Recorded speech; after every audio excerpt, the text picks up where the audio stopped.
கரூரில் உயிரிழந்தவர்களின் பிரேத பரிசோதனை நள்ளிரவில் நடந்தது தொடர்பாக பல்வேறு கேள்விகள் எழுப்பப்பட்டது. இந்த நேரத்தில் இரவில் பிரேத பரிசோதனை செய்யக்கூடாது என எந்த விதியும் இல்லை எனவும் தமிழக அரசின் தகவல் சரிபார்ப்பகம் சார்பில் விளக்கம் அளிக்கப்பட்டிருக்கிறது.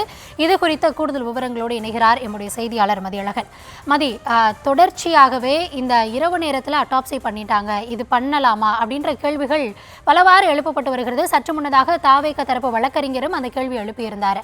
இந்த நேரத்தில் சரிபார்ப்பகம் ஒரு விளக்கத்தை அளித்திருக்காங்க. என்ன விளக்கம் அதில் கூறப்பட்டிருக்கிறது? முழுமையான விவரங்களை வழங்கலாம்.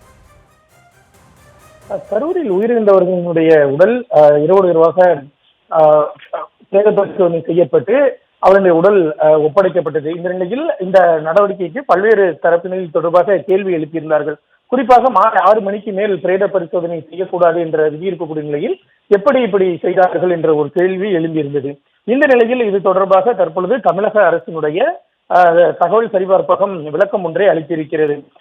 அந்த பதிவில் கரூர் கூட்ட நெரிசலில் உயிரிழந்த 39 பேருக்கு எப்படி இரவில் பிரேத பரிசோதனை செய்ய முடியும், 6 மணிக்கு மேல் பிரேத பரிசோதனை செய்யக்கூடாது என்ற விதிமுறைகள் இருப்பதாக சமூக வலைதளங்களில் பரப்பப்படுகிறது.